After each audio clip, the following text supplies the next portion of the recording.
Shashi Deshpande,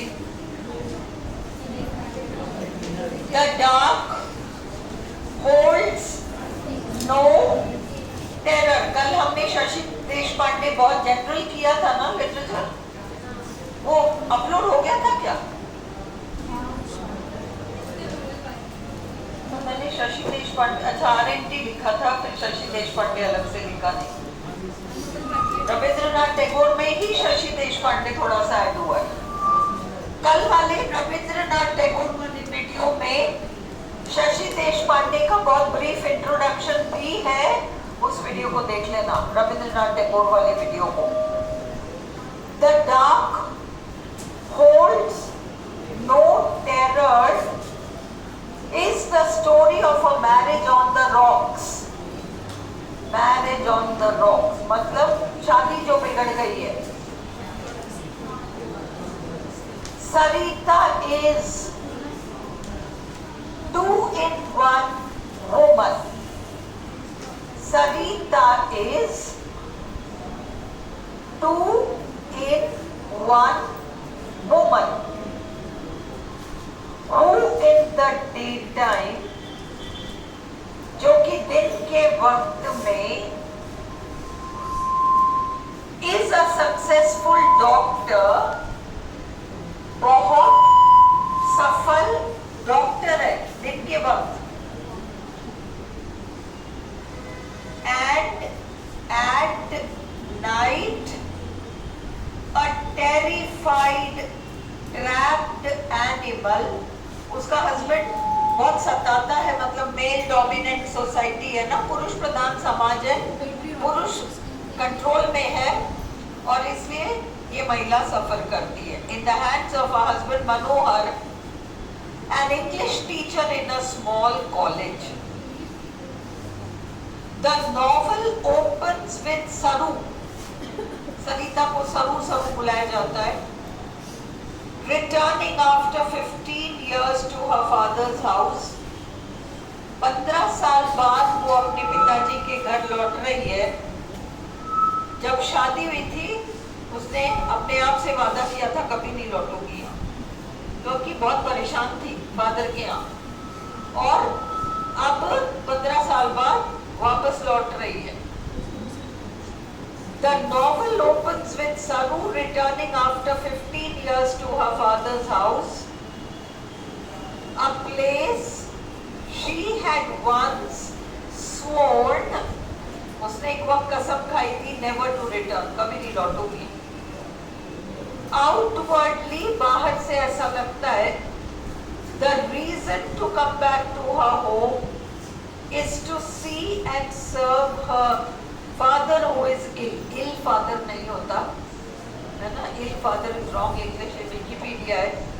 Her father who is ill, उसके पिताजी बीमार है, उनकी सेवा के लिए वो आई है ऐसा लगता है, but in reality सच ये है she is unable to bear the behavior of her husband.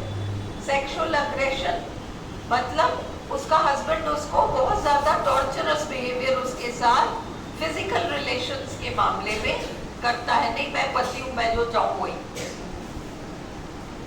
The rest of the novel, बाकी उपन्यास क्या है, इज व्हाट सारू रिमेम्बर्स, सारू की यादें, and a brief confession to her father about her trauma, और वो जिस प्रताड़ित स्थिति में है ट्रॉमा, उसके बारे में वो अपने पिताजी से सब कुछ बताती है। Her stay in her father's house, वो अपने पिताजी के घर ठहरती है, gives Saru a chance to review her relationship with her father, husband and her dead mother.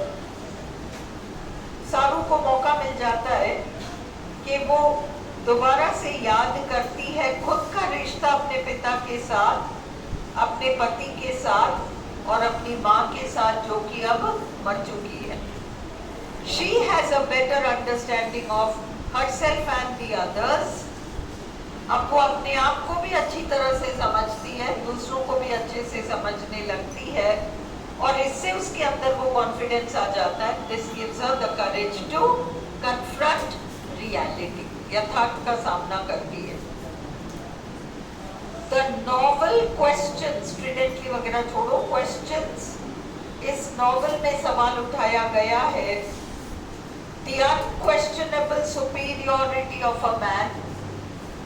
इस बात पर सवाल ही नहीं उठाया जाता भारतीय समाज में कि पुरुष सुपीरियर है. कोई नहीं पूछता क्यों है ना. यही बताया जाता नहीं है तो है, बस चुपचाप मान लो इस चीज को.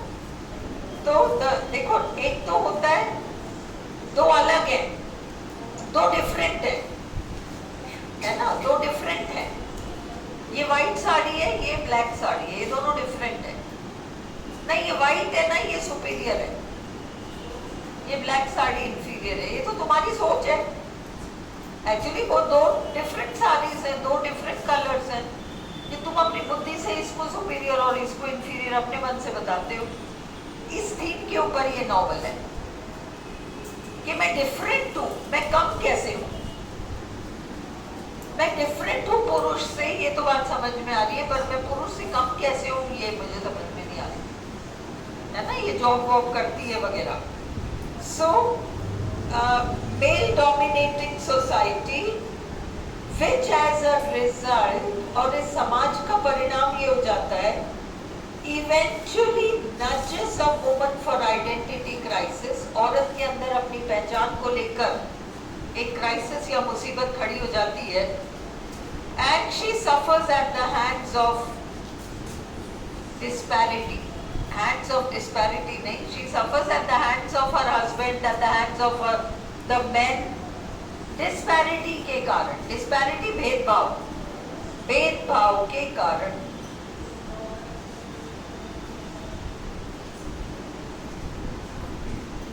as Sarita dredges up her past life in her parents' home. जब सरिता अपने बचपन को याद करती है अपने माँ बाप के घर पर, तो उसे समझ में आता है कि उसकी माँ उसी दुख दर्दों को झेल कर बड़ी हुई है और शादी के बाद इस घर में रही है, जिन स्थितियों का सामना आज सरिता को करना पड़ रहा है.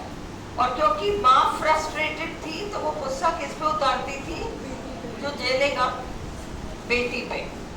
As Sarita dredges up her past life in her parents' home when her mother was alive, before marriage, जब सरिता की शादी नहीं हुई थी और वो इस घर में रह रही थी, she realizes that जहाँ तक पुरुष प्रधान समाज का सवाल है, her mother was spiteful to her. उसकी माँ का बिहेवियर बहुत अच्छा नहीं था खुद के साथ, इसके साथ, सरिता के साथ. This clearly shows, इससे साफ समझ में आता है, the gender discrimination played by women. है ना, औरतें ही औरतों को सिखाती हैं कि दम कर रहो, इसी में तुम्हारी भलाई है, और जाने अनजाने में नेक्स्ट पीढ़ी को बिगाड़ देती हैं. तो her mother was spiteful to her. This clearly shows the gender discrimination.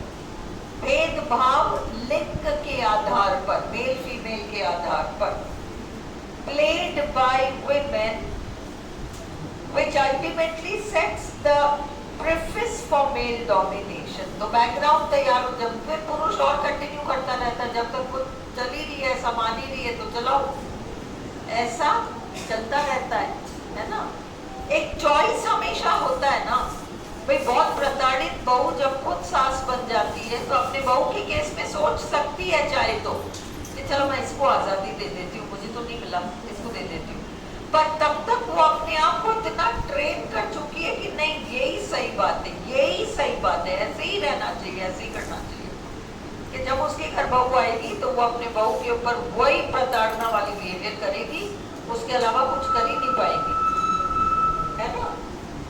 उसमें बहुत दर्द छुपा है जिसका उस सास को पता नहीं है. This is the novel. She realises, अच्छा, this clearly shows the gender discrimination paid by women which ultimately sets the preface for male domination. तो पुरुष और खुश होकर वही काम करता रहता है.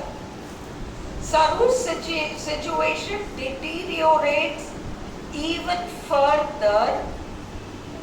सरू की स्थिति और बिगड़ जाती है जब वो अपने छोटे भाई को डूबने से बचा नहीं पाती. When she could not save her younger brother from drowning.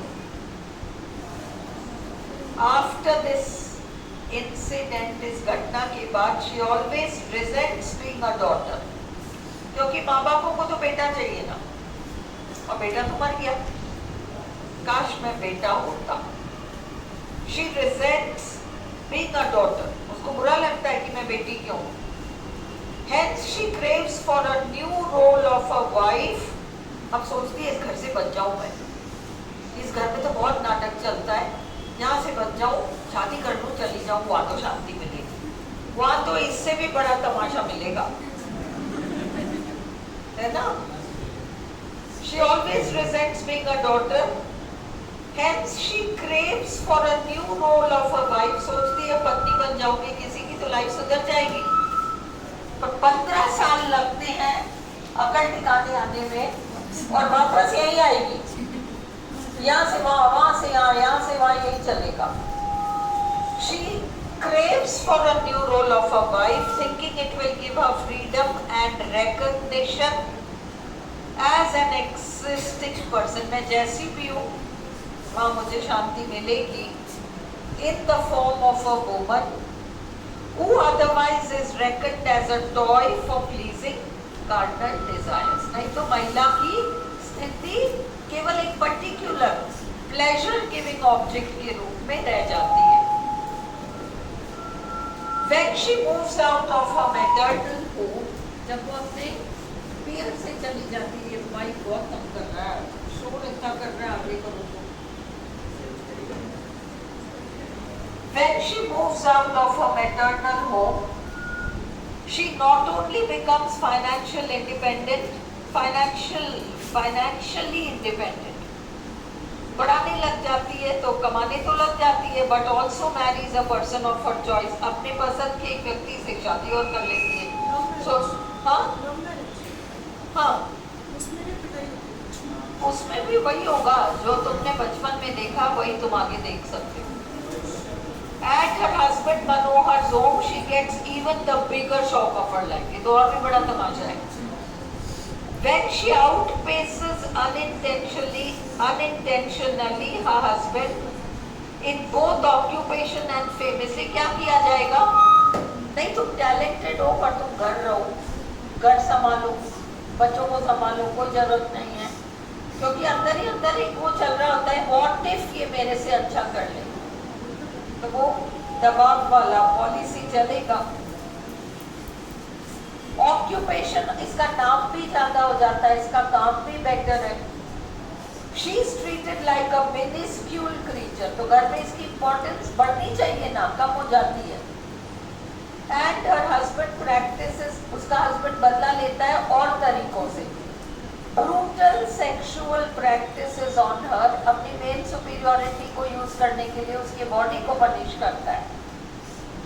Only to keep her controlled and under his dominance, अपने कंट्रोल में रखने के लिए. She felt being trapped and the piling guilt in her heart flutters ferociously for freedom. वो बहुत ज़्यादा freedom की तलाश में रहती है. गणेश चतुर्थी अभी आ गई है ना. अब अगला है आपका that long silence.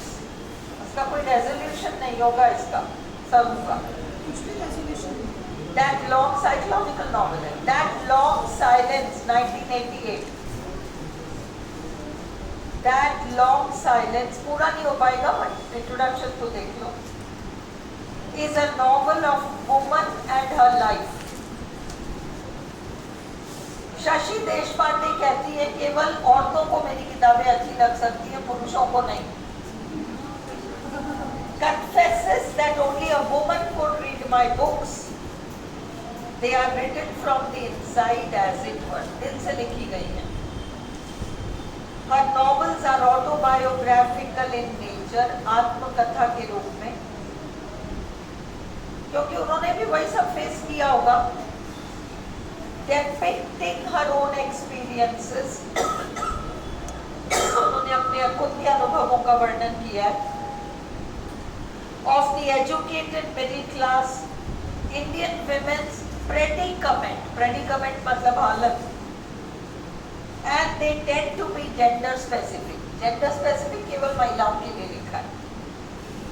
Her work concentrates on the status of women in tradition-bound, male-dominated, middle-class society of contemporary India. अब यहाँ रोक लो, इसको हम कल करेंगे. That long silence literature में करेंगे और coordinating adjectives कल खत्म हो जाएगा. कल खत्म हो जाएगा.